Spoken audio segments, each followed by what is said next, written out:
pero pinakita na yung pangalan, di ko alam ang exact name ng pangalan ng nag-lease. Ang alam ko lang, nag-start ang kanyang pag-rent doon sa Empire 999 effective September 1st. So hindi na ako ang mayor noon. Kasi hanggang 25 lang ako ng August.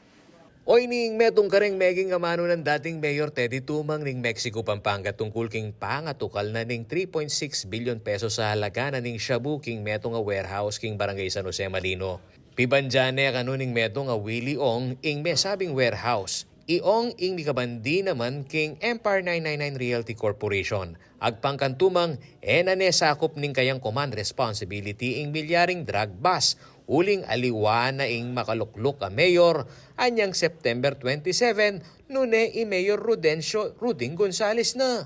Keng pamanarap ng Gonzales kareng media keti Pampanga sinabi ng bistaman milyarya ing anti-drug operation keng panahuning kayang pamanungkulan maluwat ne kanung mitalakad ing warehouse at meg-operate na ini ang giyang alaya pang business permit ibat king LGU. Lulto mo rin na maluwat neng mitalakad ing istruktura at operational ya ang giyang alayang business permit king Mexico.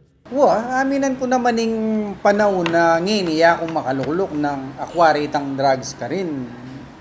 Pero yun naman buling sabihan na itafid warehouse ita, kaya panahon na ka rin niya may-ari ita.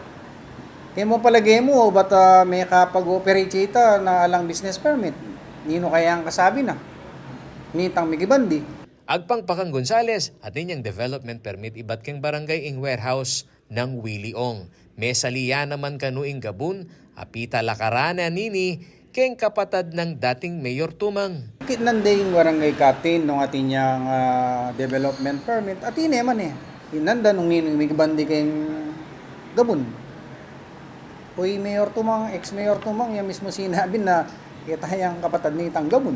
Agpangkang Gonzales, suporta mo ing karelang maging papilking investigasyon na ning Kongreso. Kaya be nakanukeni, impamamye kareng pakidwang dang dokumento. Base keng ka na akong treasurer, anakarakal pang may mayad ka rin o kukwang business permit.